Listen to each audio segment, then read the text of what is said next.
Vous écoutez la saison 2 de Repenser le monde, une production de Savoir Média adaptée au format balado et animée par Sophie Fouron et Normand Baillargeon. Quand on pense à désobéissance civile, on pense à Martin Luther King ou Gandhi. Mais ici aussi, on a été témoin d'actes de désobéissance. Pourquoi désobéir encore en démocratie?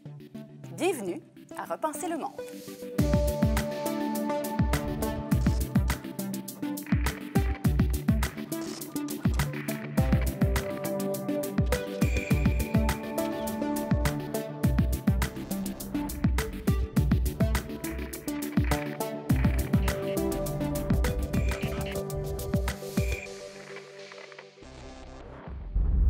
Bonjour, bienvenue à Repenser le monde. Aujourd'hui, on parle de désobéir, plus précisément de désobéissance civile.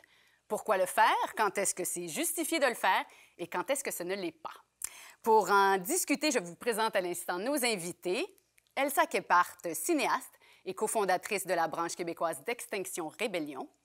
Yves Boisvert, chroniqueur à la presse. Marcos Encelovici, professeur de sociologie à l'UQAM. Et Normand Baillargeon, notre philosophe en résidence, auteur et professeur. Bonjour. Merci d'être là. Bienvenue à tous et place non pas à la désobéissance, mais à la discussion. En 2012, les mouvements étudiants québécois remettaient à l'avant-plan une méthode d'action sociale controversée, la désobéissance civile. C'est aussi celle utilisée par les militants d'Extinction Rébellion qui ont escaladé plus récemment le pont Jacques-Cartier pour dénoncer l'inaction environnementale. Mais la désobéissance civile est-elle un moyen justifié de défendre une cause? En théorie, dans une démocratie, n'importe qui peut participer au débat public et contribuer à faire changer les lois. Alors pourquoi choisir d'aller à l'encontre du contrat social?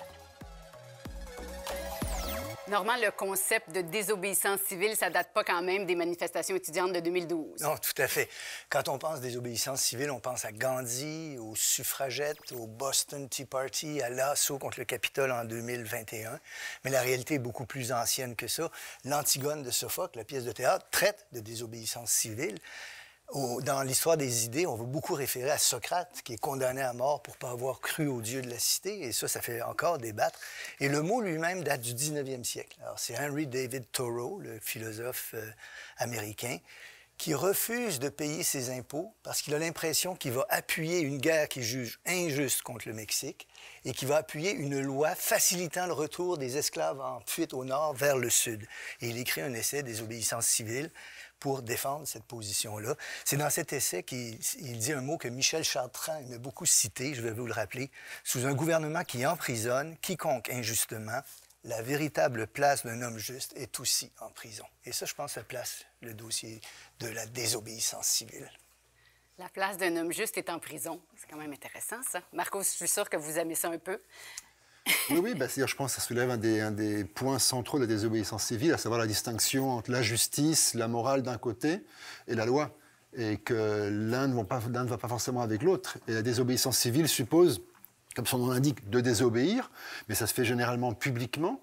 Ça se fait aussi en assumant le geste. Ça ne se fait pas en cachette, en essayant de dissimuler le geste, parce que justement, on veut pouvoir se servir de la transgression à des fins politiques comme levier pour remettre en question l'existence de la loi ou le contenu de la loi, mais aussi pour espérer, idéalement, améliorer la loi. Donc, ce n'est pas un rejet de la loi, c'est plutôt un rapport, disons, un peu dialectique à la loi, où on désobéit pour pouvoir mieux obéir, à la limite, on pourrait dire.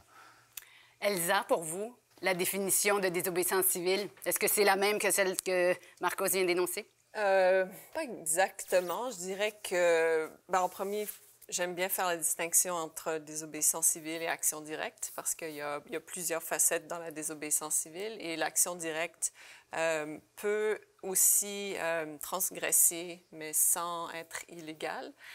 Donc, pour moi, ce serait intéressant d'avoir comme une discussion plus élargie sur ça.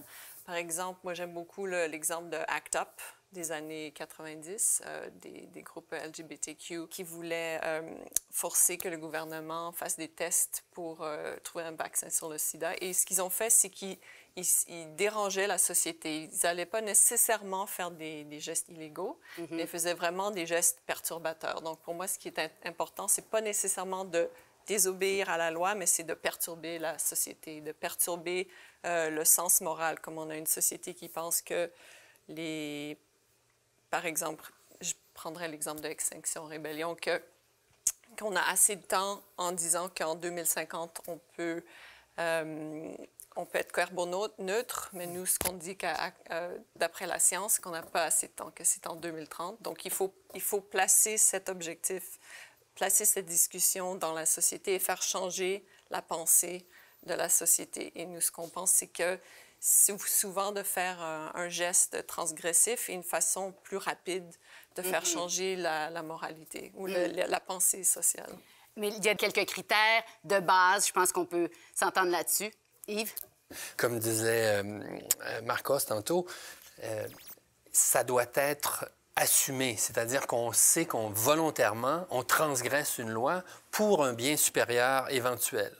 Et ça doit être justement au nom d'un plus grand principe. Alors, écoutez, ça a été essayé par toutes sortes de causes. Et là, évidemment, c'est à chacun de juger si cette cause-là vraiment était valable, parce qu'il y a une subjectivité. C'est ça le danger, entre guillemets, ou le péril de la désobéissance civile. C'est que moi, citoyen, je décide ou je déclare que cette loi, par exemple, aux États-Unis, on l'a vu dans les gens qui empêchaient l'entrée dans les cliniques d'avortement. Et donc, pour eux, c'était de la désobéissance civile. Alors, mais en même temps, on sait que le respect absolu des lois, c'est impossible. C'est-à-dire qu'il faut qu'il y ait des ruptures à travers le temps parce que sinon, l'esclavage n'aurait pas été aboli, les femmes n'auraient pas eu le droit de vote. Il a fallu qu'une femme en 1872 vote illégalement sous un faux prétexte, bien, se fasse condamner à 100 $ d'amende pour avoir voté illégalement pour qu'ensuite on alimente le débat des suffragettes. Donc souvent, on utilise ça pour aller ou dans l'espace public ou devant la cour pour plaider ce bien supérieur. Et je vais aller plus loin que ça. On a même tenté, particulièrement aux États-Unis, de l'introduire dans le droit, c'est-à-dire comme la partie d'une défense en droit criminel, en disant que c'est une défense de nécessité. Et des fois, ça a fonctionné. Dans un cas, c'était une association cycliste qui avait bloqué l'entrée. On avait aboli une piste cyclable à New York et il y avait un groupe qui avait bloqué l'entrée de cette nouvelle voie pour les automobiles. Et le juge avait considéré que leur défense, qui consistait à lutter contre la pollution et les dangers pour les cyclistes de se promener au milieu des automobiles et automobilistes, c'était une nécessité. Et donc, il les avait acquittés sur cette... Oui. C'est très, très rare. Oui. Donc, c'est là qu'il y a une frontière, un jeu, une espèce de danse, en fait, entre le droit, la loi et ces tentatives de faire évoluer la société. Et l'aspect civil, dans désobéissance civile, est-ce que ça implique nécessairement qu'il n'y a jamais de violence? Non, parce que ça dépend ce que les gens considèrent comme la violence. Donc, des fois, j'ai fait des actions où les gens ont dit, moi, je me considère que c'était violent envers nous, mais on les a pas touchés, on n'a rien fait de physique, mais juste le fait qu'on perturbait la vie normale, certaines personnes trouvaient que c'était de la violence. C'est ça. Donc, il faut définir violence. On ne peut pas définir la violence. Voilà. Parce que c'est très, comme vous dites, subjectif. Oui, mais je dirais qu'on ne peut pas être totalement dans la subjectivité non plus. Alors, il faut qu'à un moment donné, il y ait une norme, quitte à la transgresser. Et là, de dire, j'accepterai les conséquences et puis je me défendrai et tenterai d'avoir une sanction moindre. Mais un geste peut être en apparence neutre, comme par exemple bloquer la circulation, ça ne semble pas très grave, mais ça peut empêcher quelqu'un de se rendre à l'hôpital, par exemple. Donc, c'est une forme indirecte de violence. Alors, donc, c'est difficile de tracer une ligne absolue où on est dans une éthique parfaite pour chacun. Bien, on va peut-être parler des figures emblématiques de la désobéissance civile. Comme ça, on va peut-être s'entendre tous là-dessus. Marcos, vous, vos figures préférées, vos désobéissants préférés ou vos actions préférées de désobéissance civile? Personnellement, ce n'est pas forcément des actions de désobéissance civile. Donc, c'est-à-dire, je ferai deux nuances. D'abord, pour revenir un peu à ce qui a été dit plus tôt, c'est la désobéissance civile, c'est un type d'action dans le répertoire d'actions, mais on peut agir à côté de plein d'autres façons et avoir différents recours à différents niveaux de ce qu'on pourrait appeler de la violence, ce qui en soi est un objet de lutte. On lutte pour une cause, mais on lutte aussi pour la façon dont on va définir la cause publiquement dans l'espace public. Et donc, qualifier une action ou un mouvement de violent, ça fait partie des enjeux de la lutte. Parce qu'on sait très bien que ça va être utilisé après contre le mouvement pour le discréditer. Deuxièmement, je crois que, sauf exception, j'ai beaucoup de mal à voir lesquelles, mais on pourrait en trouver, j'imagine, les figures connues comme Gandhi, comme Martin Luther King, faisaient des actions de désobéissance civile, mais faisaient aussi d'autres choses à côté. C'est-à-dire ne faisaient pas, par exemple, que des sit-ins ou des actions comme ça. Ils faisaient des fois des actions, pas violentes, mais disons, qui est davantage basées sur la confrontation. Et on recherchait la confrontation aussi, sans aller jusqu'à frapper, mais par contre pour que les autres nous frappent. Parce qu'on a besoin d'un déploiement de violence, en l'occurrence de violence d'État, pour pouvoir révéler au grand jour justement la violence intrinsèque du système et son injustice. Si au contraire l'oppresseur ou le dominant fait preuve de retenue au moment de l'action, ben, ça vient un peu neutraliser l'action désobéissante par les subalternes ou les dominés. Donc c'est pour ça que j'ai du mal à dire, ben, voici une action, à part les actions connues de Gandhi ou de Martin Luther King ou de Rosa Parks, qu'on mentionne souvent, qui refuse de céder sa place. J'ai beaucoup de mal à dire une personne. Et l'autre raison, je serai beaucoup plus bref, l'autre raison, c'est que je trouve que toutes les luttes sont avant tout collectives. Et elles durent dans le temps énormément. Et je trouve qu'en disant toujours Rosa Parks, Gandhi, Martin Luther King, on personnalise, on individualise un peu sur une logique de star system des efforts et des luttes qui sont vraiment très très collectifs et qui ne pourraient jamais se faire tout seul par définition. Donc je m'abstiendrai en fait de nommer une personne. D'accord, mais on comprend maintenant pourquoi. Mais en même temps, il y a des figures emblématiques qui se sacrifient, entre guillemets, pour le groupe. Qui incarne, en fait, la cause. Ben, on a évidemment... Mandela est un cas évident. Sakharov, les réfusniks en URSS. Alexei Navalny, qui retourne en Russie après avoir été empoisonné par l'État au péril de sa vie, retourne là, sachant qu'il va être emprisonné injustement, pour faire vivre l'opposition au régime russe.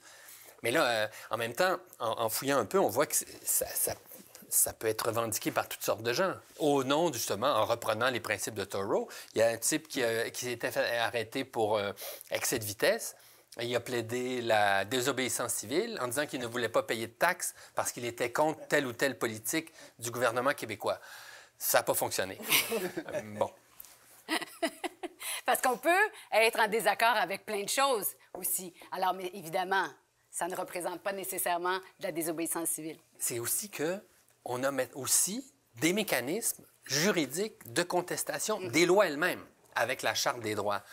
Il n'y a rien de parfait, évidemment, il y a des coûts associés à ça et c'est compliqué, mais il n'en reste pas moins que c'est nouveau, ça, ici. Ça fait même pas 40 ans. Si vous regardez ce que les juges disaient des tentatives de désobéissance civile, justement, en disant, bien, écoutez, ça va être subjectif, puis on nous demande, en acquittant les gens, de faire de la politique puis de changer le droit criminel, bien, maintenant, on demande aux tribunaux de juger de la raisonnabilité des lois. Alors, c'est un autre arsenal de contestation de l'ordre établi, entre guillemets. Mais quand on parle de subjectivité, Normand, si on se place du côté du désobéissant, de la loi ou même des historiens, les définitions ne sont pas nécessairement les mêmes. Oui, puis je pense qu'on découvre en discutant à quel point c'est un concept qui est difficile à cerner, celui de désobéissance civile. En philosophie, il y a une idée qui est la suivante, elle vient de Wittgenstein, 2 secondes, là. C'est qu'il y a certains concepts qui ont des définitions claires et uniques. Il y en a d'autres qui ont plutôt un air de famille entre eux. Ils se recoupent et celui-là, il est peut-être comme celui-là, en raison, par exemple, du rapport qu'il entretient avec le droit. En raison qu'il entretient avec les types d'actions que les individus peuvent mener, en raison du rapport qu'il peut avoir avec la violence, en raison du rapport qu'il peut avoir avec d'autres types d'actions qui peuvent s'en réclamer ou non. Ce qui fait que ça fait un réseau assez complexe et difficile à cerner. On verra plus tard dans l'émission qu'il y a des gens qui ont tenté de le cerner quand même, mais ça reste un concept qui n'a pas une définition, je pense, simple, unique et universelle et consensuelle. Voilà ce que je risquerais. Elsa, j'ai envie de parler de votre expérience avec Extinction Rébellion. Vous avez usé d'actes grandioses, impressionnants, qui ont certainement dérangé. Oui. Est-ce que vous étiez vous-même sur le pont Jacques-Cartier ce matin-là? Non. Pour dénoncer, en fait, il faut le préciser, l'inertie des gouvernements en matière environnementale. Donc, vous n'étiez pas sur le pont vous-même? Non, mais j'étais sur la rue René-Lévesque l'après-midi. Donc, quand le Journal de Montréal a dit « chaos écolo », j'étais la deuxième partie du chaos écolo.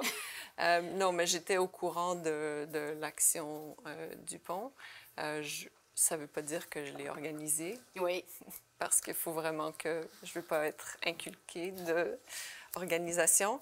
Mais non, j'étais au courant et c'était un groupe d'activistes qui voulaient faire une action qui nous ont approchés et on était d'accord pour la faire sous la bannière de XR.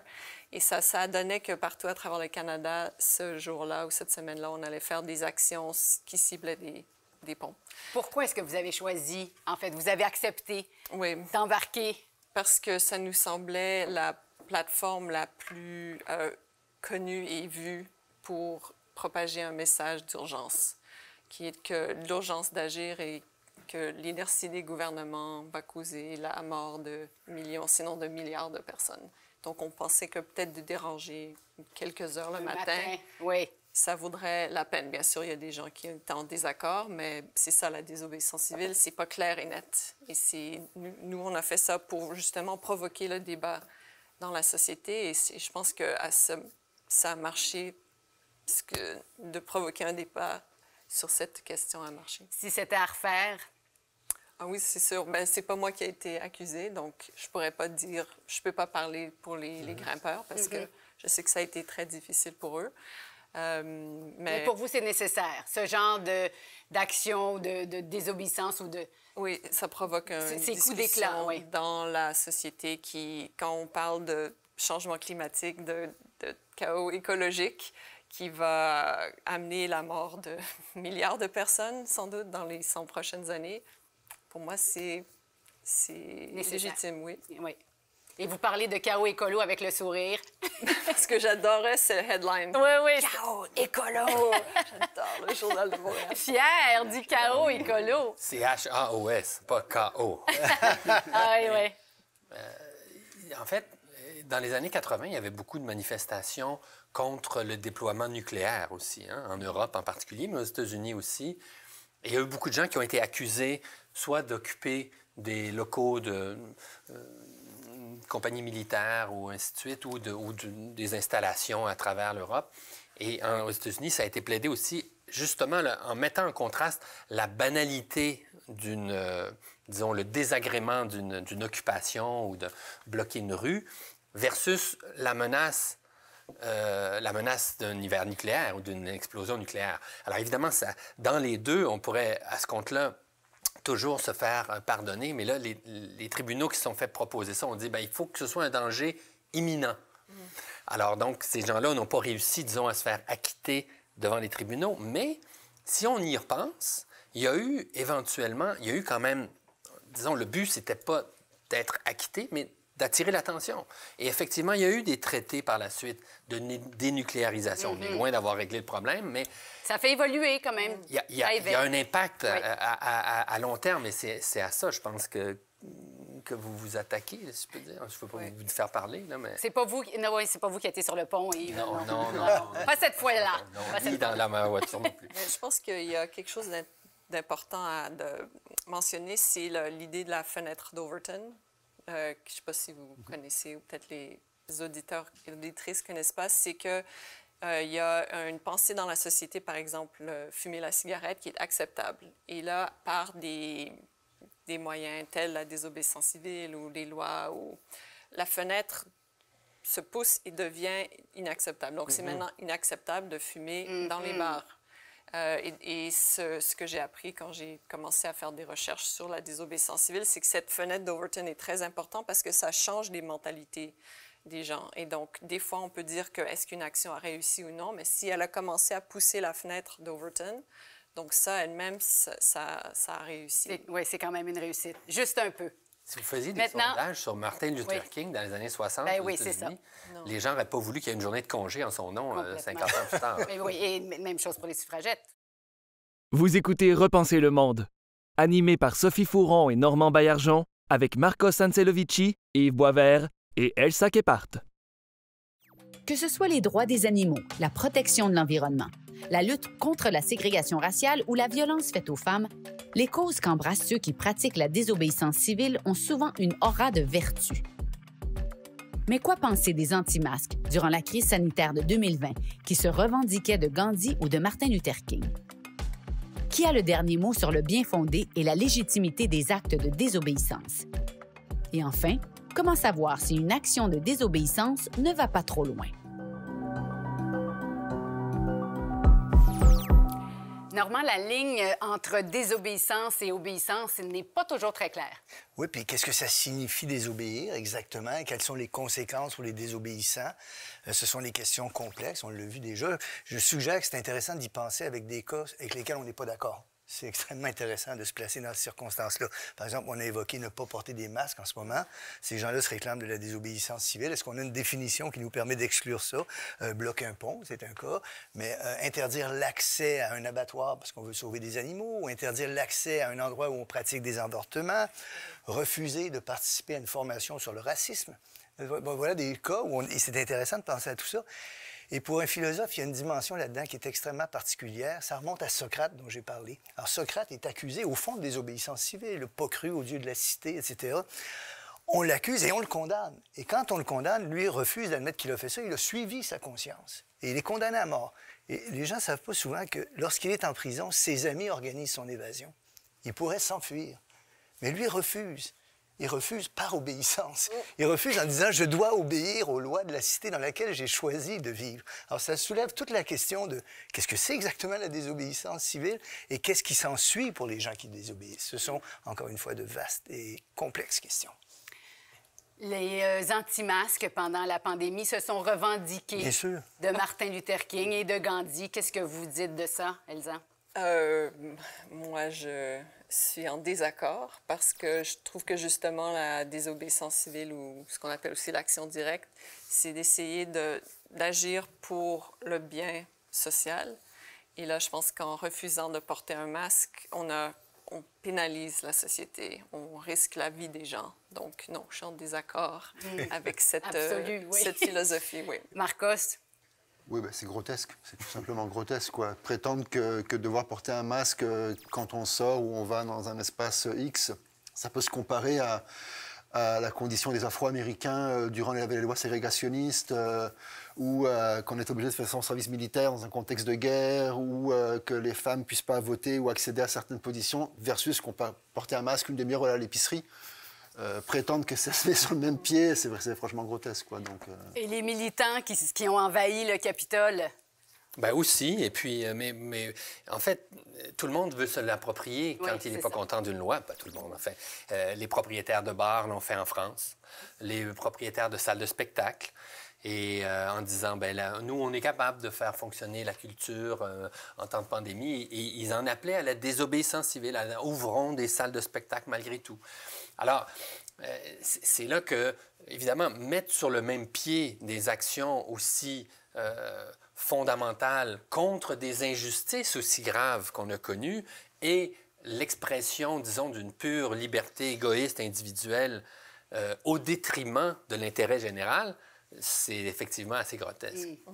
J'ai envie de revenir à notre question de base aussi. Pourquoi désobéir en démocratie? Parce que, Marcos, il nous semble souvent que dans notre société, on a tous les outils pour combattre les lois ou pour être contre les lois. Alors pourquoi, à ce moment-là, décider de désobéir?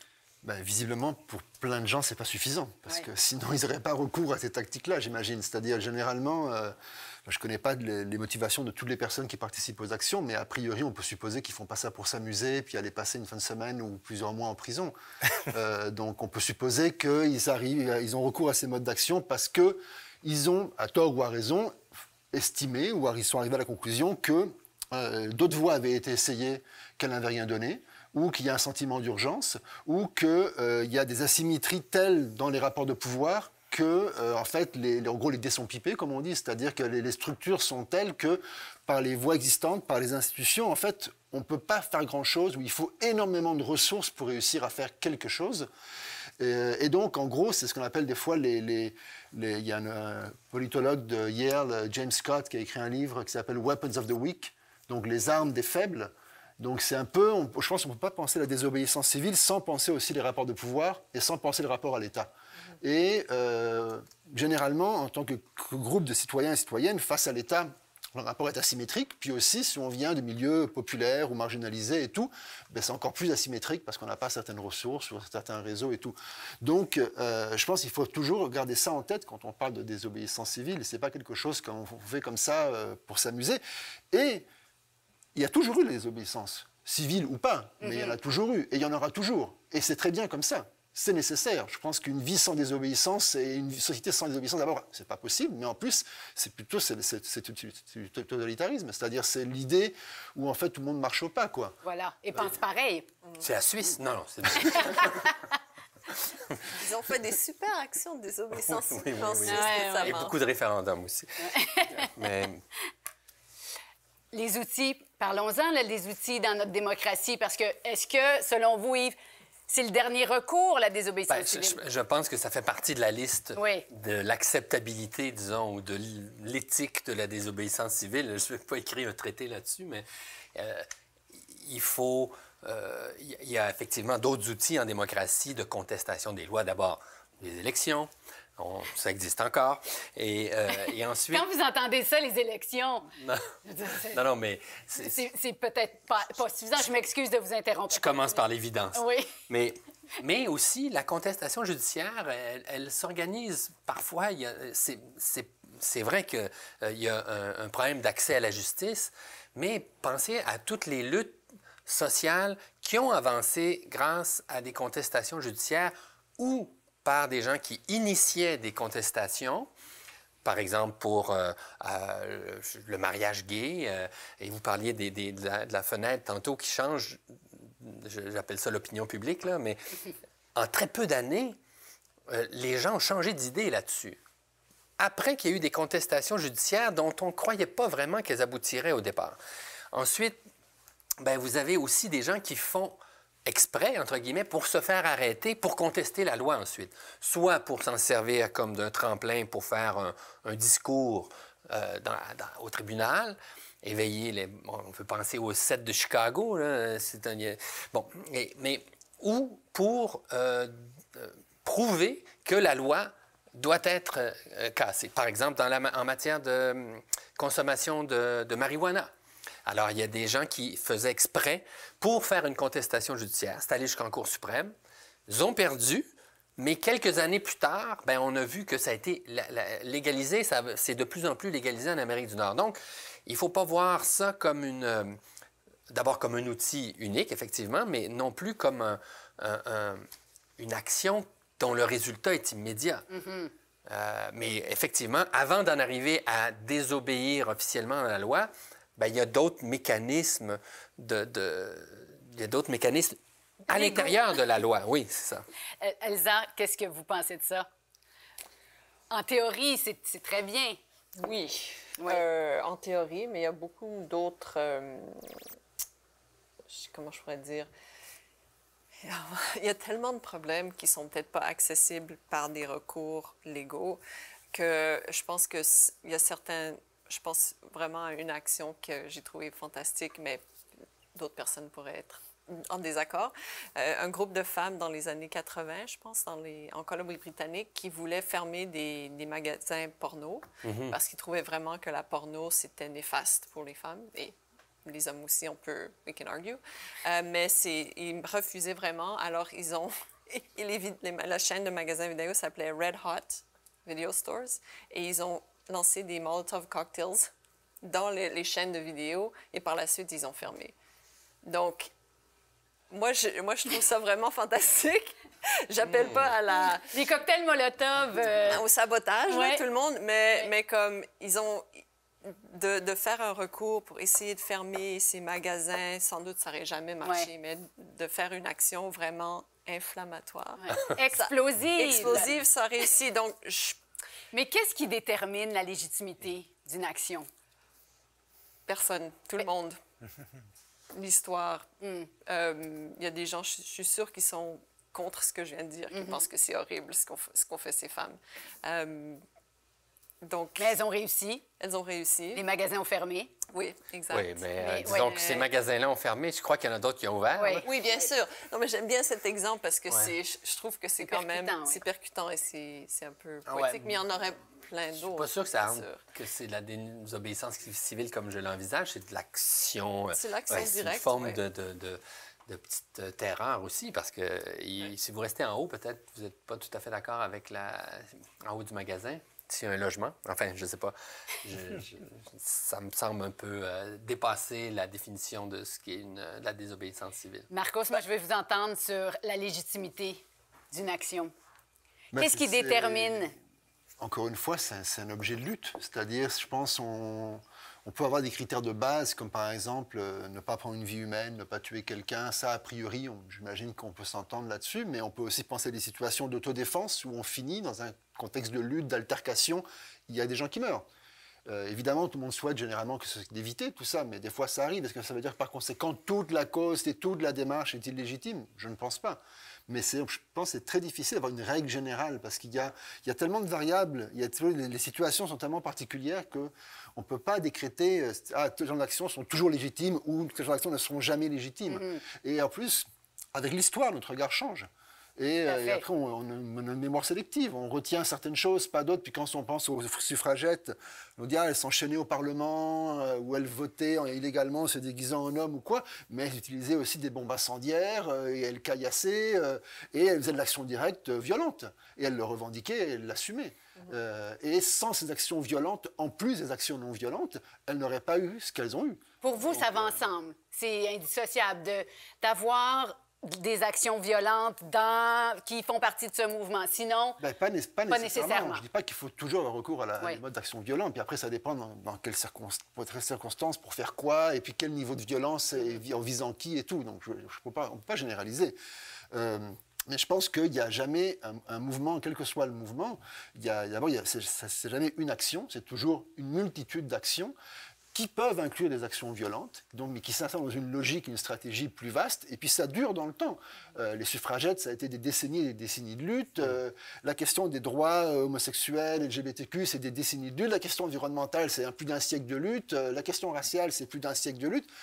Il n'y a aucun mouvement qui va gagner quoi que ce soit avec juste une manifestation, un sit-in, un die-in ou en s'accrochant au pont. Par contre, chaque moment, chaque action influe, fait bouger le rapport de force et après, il y a des moments de régression aussi. Ce n'est pas linéaire. Mais il y a aussi des mouvements avec lesquels on serait profondément en désaccord, qui utilisent ces Aujourd'hui. moyens-là. Aux États-Unis, il y a des gens qui sont contre l'avortement et qui non seulement militent contre l'avortement ou bloquent l'accès, mais il y a eu des morts de médecins. Des médecins ont été tués parce qu'ils pratiquaient des avortements. Ouais. Alors, il faut appliquer la même logique à la réflexion de cas avec lesquels on est en désaccord. Oui. Mais quand est-ce que ça va trop loin? Est-ce qu'on peut savoir? Mais quand ça dure évidemment sur un siècle, c'est difficile, mais quand est-ce que selon vous, ça va trop loin? Ça déraille? Je pense que dans la définition même, c'est-à-dire que je pense que la destruction ou l'infliction de blessures ou de graves ou de morts, évidemment, ça ne doit pas faire partie de l'arsenal. Mais évidemment, il y a des cas de légitime défense. Si vous êtes dans une situation de guérilla ou d'oppression militaire, on est ailleurs, là. Mais on n'est pas dans le même spectre que quelqu'un qui s'oppose à des politiques gouvernementales sanitaires. Mais en même temps, c'est vrai qu'avec le passage du temps, Harriet Tubman, il y a 120, 130 ans, c'était une criminelle. Elle défiait la loi. Mais aujourd'hui, elle a fait son apparition sur les billets de 20 $ américains. Donc, et puis, les héros de l'indépendance de bien des pays sont les terroristes d'hier aussi. Donc, je pense que la désobéissance civile, c'est une façon de combattre la loi socialement acceptable, on va dire, parce que l'idée de l'utilisation de la violence nous répugne, à moins de cas extrêmes. Vous écoutez Repenser le monde, animé par Sophie Fouron et Normand Baillargeon, avec Marcos Ancelovici, Yves Boisvert et Elsa Gephardt. Plusieurs considèrent que les étudiants ont fait des gains importants pendant la grève de 2012. Inversement, d'autres voient dans les révoltes de mai 68 en France un échec politique et la faillite d'une utopie. Les désobéissants dérangent, ce qui engendre souvent du ressentiment dans la population. On peut se questionner à savoir si c'est la bonne façon de provoquer les changements voulus. À quelles conditions et dans quelle mesure peut-on dire que la désobéissance civile porte fruit et réussit son pari? Et finalement, qui peut en juger? Normand, c'est important quand même de rappeler que certains gestes qu'on jugeait inacceptables à l'époque ont positivement changé le cours de l'histoire. Tout à fait. Et ça nous ramène encore une fois à une conception de ce que c'est exactement la désobéissance civile. Je voudrais citer un philosophe très célèbre qui s'appelle John Rawls, dans la théorie de la justice en 71. Il a mis les bases juridiques un peu pour penser cette question-là. Rawls disait ceci. Un geste de désobéissance civile, c'est des gens qui ont épuisé les recours juridiques qui étaient disponibles. Ils ont fait ça. Ensuite, ils veulent corriger quelque chose qu'ils jugent absolument indéfendable. Les gestes qu'ils posent sont publics. Je pense que c'est important de le dire. On ne peut pas se réclamer de la désobéissance civile pour ne pas payer ses impôts, par exemple. Le geste est public, il est connu. Les actions sont non violentes et les auteurs de ces gestes acceptent les conséquences qui vont avec les gestes qu'ils ont posés. Maintenant, c'est peut-être pas toujours aussi simple. Et là, on peut se demander qui juge de tout ça. Et si on se passe parfois du point de vue de l'histoire, on a une autre perspective. Je vais donner un exemple qui m'est cher. Un homme qui s'appelle John Brown, en 1849, va attaquer aux États-Unis un endroit où on garde des armes en espérant lancer un assaut avec les esclaves contre l'esclavage. Il va échouer, il va y avoir un grand nombre de morts. Lui-même va être pendu à la suite de cette action-là. John Brown, c'est devenu un héros pour beaucoup de gens, John Brown. Et Frederick Douglass, l'anti-esclavagiste américain, qui avait refusé de prendre part à cette action-là, va dire que cette action-là a été extrêmement précieuse néanmoins. Et là, Douglas écrit ceci. « John Brown a-t-il dégainé son épée contre l'esclavage et ainsi perdu la vie en vain?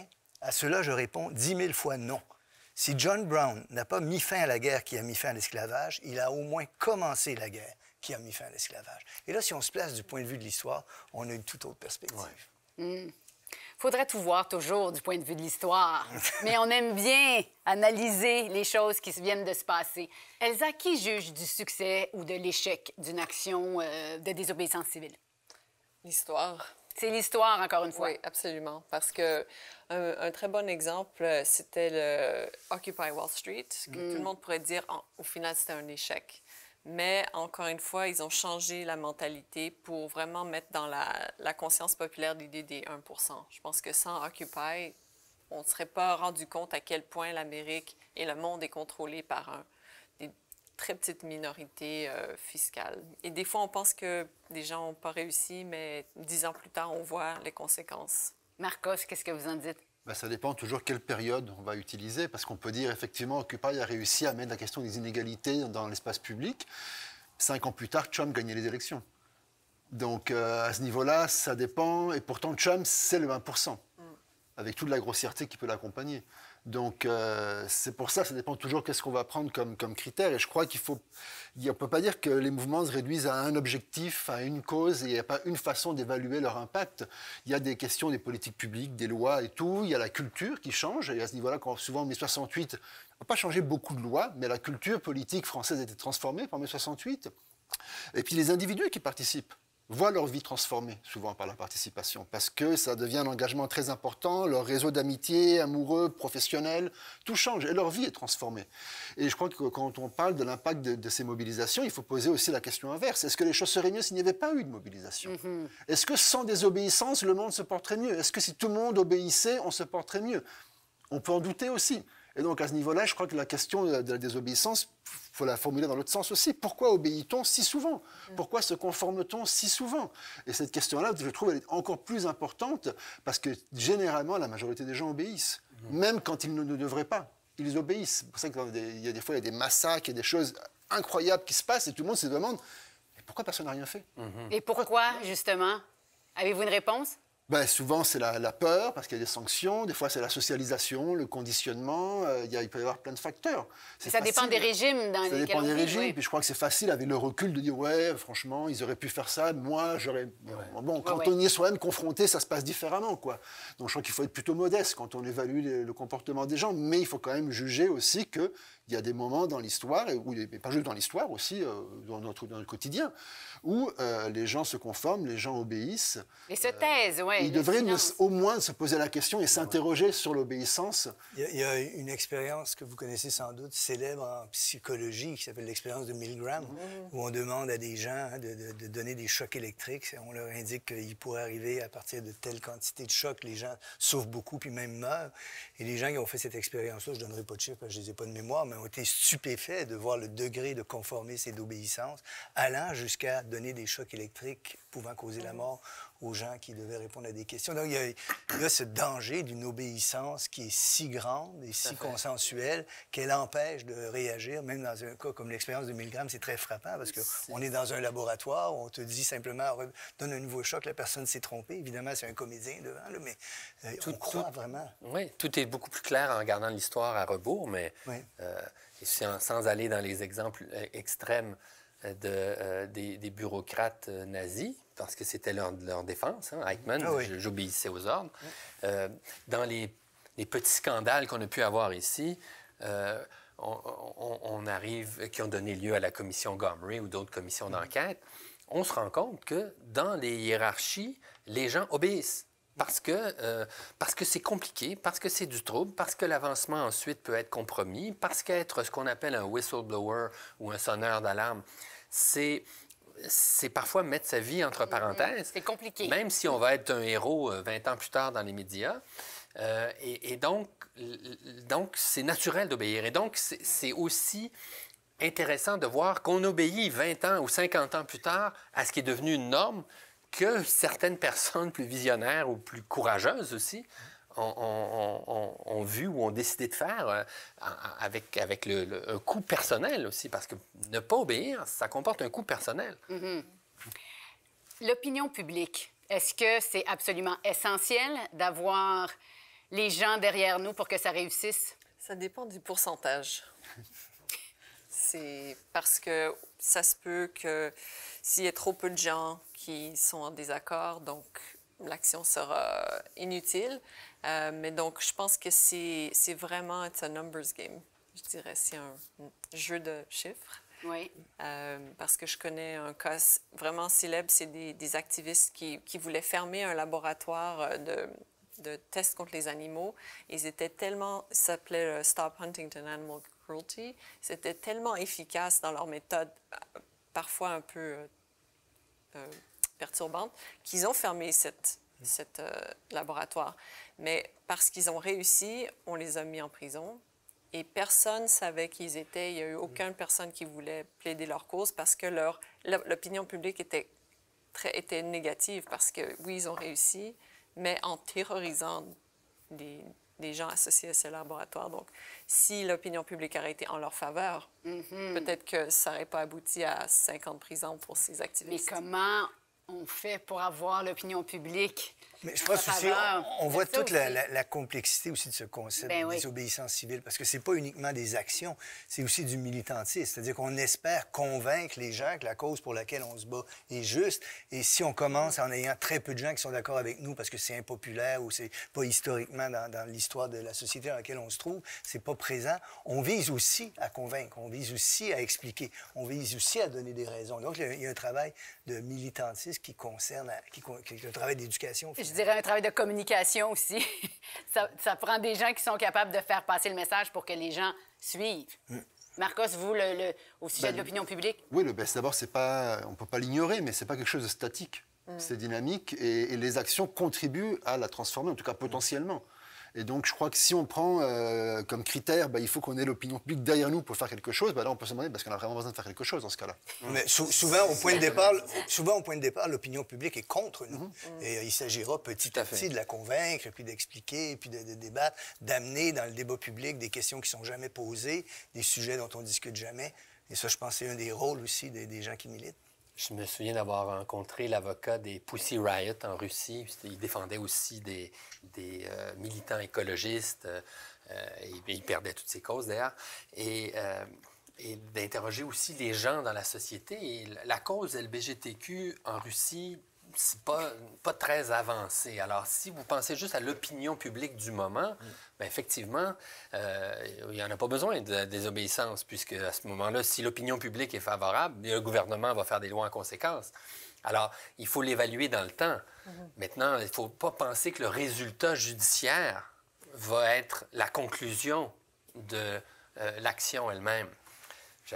En fouillant dans les dossiers, j'ai vu une cause où on interpellait le juge sur une question de désobéissance civile en disant qu'il y avait une nécessité donc qui justifiait de libérer l'accusé. Puis c'est une vieille cause anglaise qui disait qu'une telle doctrine pourrait devenir le recours ultime des canailles et devenir le masque de l'anarchie. Et donc, on ne peut pas demander aux tribunaux d'avaliser chaque action de désobéissance civile, aussi sympathique puisse-t-elle être à long terme. Alors, les tribunaux vont résister à ça, et c'est plus tard qu'on le jugera, le résultat de tout ça. J'ai envie de revenir à quelque chose de très concret. Le guide du désobéissant 101. Je vous regarde, Elsa, parce que je pense que vous avez pas mal plus d'expérience que moi là-dedans, mais qu'est-ce qu'il faut savoir avant de désobéir? Ses droits, c'est sûr. Je pense faut connaître ses droits. Oui, absolument. Je dirais que c'est probablement la seule chose qu'il faut absolument savoir. Il faut savoir comment nos droits face aux policiers, surtout. Quand on se fait interpeller, quoi dire, quoi pas dire. Donc, c'est à peu près tout pour le départ, parce qu'après, on apprend en faisant. On peut essayer de se préparer mentalement, mais rien ne va nous préparer à avoir une masse de gens derrière et 15 policiers devant toi et tu es la seule qui essaye que ça ne devienne pas un riot, ouais. Ce qui m'est arrivé. Donc, ça, j'aurais jamais pu me préparer à ça. Mais vous avez quand même du courage. Ça prend du courage dans son sac à dos, je dirais. Oui. Oui. Bien, ça dépend. Peut-être que je suis courageuse, je sais pas, mais... C'est une dose de courage et d'insouciance et de préparation. Bien, je pense qu'il y a une personnalité spécifique qui fait qu'un activiste devient un activiste. Moi, j'ai des activistes dans ma famille. Donc, j'ai toujours eu cette idée qu'on n'avait pas besoin d'obéir, justement. Mes grands-parents étaient dans la résistance en France et mon père a quitté l'Amérique pour ne pas être drafted. Donc, je pense que... Enrôlé, oui. Enrôlé. Donc, moi-même, je me suis toujours dit, bien, si c'est une loi injuste, c'est mon droit de désobéir. C'est pas parce que la police dit « tu vas pas traverser » que je vais pas le faire. Et peut-être aussi parce que je suis cinéaste, j'ai l'habitude de penser sur mes pieds, de gérer des imprévus. Donc, je pense que c'est pas tout le monde qui peut faire ça, mais tu ne sais jamais à quoi tu peux faire jusqu'à temps que tu es confronté à une vraie situation.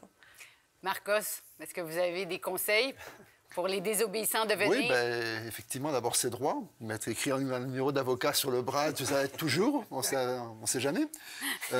Après, je crois qu'effectivement, on ne peut pas tout anticiper, on ne peut pas être prêt à tout, puis on apprend en le faisant. Mais ceci dit, quand même, il y a des choses qu'on apprend à faire. Par exemple, je pense au sit-in quand ça a commencé. En Caroline du Nord en 1960, ben, on est en tant qu'Afro-Américain, on s'assoit au comptoir pour être servi. Ça va à l'encontre des lois ségrégationnistes. On va être entouré de Blancs qui vont nous insulter, nous lancer des choses, nous frapper et tout. Et l'action, symboliquement parlant et légalement parlant, a besoin qu'on ne réagisse pas à la violence pour fonctionner. Et donc, être face à un tel niveau d'agressivité, de violence autour de nous, et ne pas paniquer, ne pas se protéger, ne pas crier, ne pas partir en courant. Alors, évidemment, il y a la théorie et la pratique, évidemment, mais je crois quand même que quand les militants afro-américains se préparaient pour ça, s'entraînaient, pour quand même avoir des mises en situation et tout, pour essayer d'anticiper un petit peu de comment ça pourrait se passer. Donc, je crois que pour certaines actions, il y a des choses, il y a un entraînement à faire, il y a des choses qu'on peut faire pour essayer que ça se passe bien. Après, le reste, on croise les doigts, quoi. De garder son sang-froid, en fait. Bien, en fin de compte, comme c'est un peu une pièce de théâtre, la désobéissance civile, il faut absolument se pratiquer. Donc, quand je fais des actions, je me pratique toujours. On fait comme un run-through. Ah oui? Oui, oui. Parce que vous Oui, voyez oui. ça vraiment comme une pièce de théâtre. Oui, c'est Oui. peut-être. Je veux Oui. pas le dire, c'est parce que c'est peut-être une façon de dire qui est comme désinvolte. Ah oui, c'est une oui, pièce oui, de oui. théâtre. Oui. Non, parce Ouais. que c'est très sérieux, justement, quand il Oui, oui. Il n'y s'assoit. a rien de banal, là. Oui, oui, oui. Mais quand on s'assoit puis on met en scène un genre de théâtre sacré, c'est ce que je pense, parce qu'on insère notre réalité dans une réalité vivante. Et au début de l'histoire, le théâtre, c'était ça. Donc, je pense que c'est un théâtre politique. Donc, il faut se pratiquer. Et ça peut devenir un classique. On ne sait jamais. Ben, Hein? Sartre disait que le théâtre, le grand théâtre est basé sur un conflit de droit. Alors, c'est pas péjoratif de dire que c'est du théâtre. Finalement, on est tous d'accord. Hein? Merci. On aurait pu continuer très, très longtemps cette conversation. Ça a passé trop vite. On va se laisser avec pas une citation aujourd'hui, mais deux. Oui, deux. On est gâtés. Un français et un anglais. Normand, allez-y. Le français, c'est une anecdote. En fait, le philosophe Alain disait que si on regarde quelqu'un qui s'endort, il fait comme ça. Et quand il se réveille, il fait comme ça. Et il disait, penser, c'est dire non. Et je pense que ça se plaçait bien dans notre discussion. Et celui que je vais citer, l'anglais, c'est Bertrand Russell, un philosophe que j'aime beaucoup. À 89 ans, en 1961, Bertrand Russell va faire de la prison pour désobéissance civile. Il organise des manifestations contre le nucléaire. Et évidemment, c'est quelque chose d'assez particulier que de voir cet homme. Il y a des images de ça à 89 ans, qui est arrêté par la police et s'est envoyé en prison. Et il va écrire un texte pour défendre la désobéissance civile. Son argumentaire me semble intéressant parce qu'il touche la notion de citoyenneté et de responsabilité citoyenne. Alors, laissez-moi vous lire ça. Il existe une raison peut-être la plus importante pour la pratique de la désobéissance civile dans une démocratie et en cette période de grand péril dans laquelle il juge qu'on se trouve. Il existe un sentiment très répandu selon lequel l'individu est impuissant face au gouvernement et que, aussi mauvaise que soit leur politique, il n'y a rien d'efficace que les particuliers peuvent faire à ce sujet. C'est une erreur totale. Si tous ceux qui désapprouvent la politique gouvernementale se joignaient à des manifestations massives de désobéissance civile, ils pourraient rendre la folie gouvernementale impossible et contraindre les soi-disant hommes d'État à accepter des mesures qui rendraient la survie de l'humanité possible. Un mouvement aussi vaste, inspiré par une opinion publique indignée, est possible. Il est peut-être imminent. Si vous vous y joignez, vous ferez quelque chose d'important pour préserver votre famille, vos amis, vos compatriotes et le monde. Bertrand Russell, 1961. Je pense qu'on opine du bonnet. C'est très beau. Merci, Normand. Merci à vous tous d'avoir été là. Si vous voulez des suggestions de lecture sur la désobéissance civile, je vous invite à aller voir les capsules des bibliothécaires de la Grande Bibliothèque sur notre plateforme et à notre antenne. Je vous dis au revoir, à la prochaine pour repenser le monde ensemble.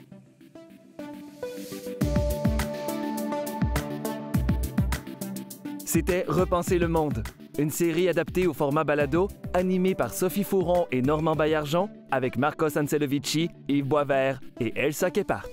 Merci à toute l'équipe. À la réalisation, Éric D. Savage. À la recherche, Émile Bordelot-Pitre, Sophie Fouron et Normand Baillargeon. À la direction de production, Michel Sabourin. À la coordination de production, Camille Renaud. À l'assistanat à la production, Coralie Heller. À la prise de son, Sylvain Gingras. À la post-production, Olivier Grenon-Doyon. À la coordination de post-production, Stéphanie Basquin. À la production déléguée, Anne-Marie Simard. À la direction générale et à la production exécutive, Nadine Dufour. Avec la participation de Jérémy Desbiens. La musique de ce balado provient de BAM Music Library. Repenser le monde est produit en partenariat avec le gouvernement du Québec.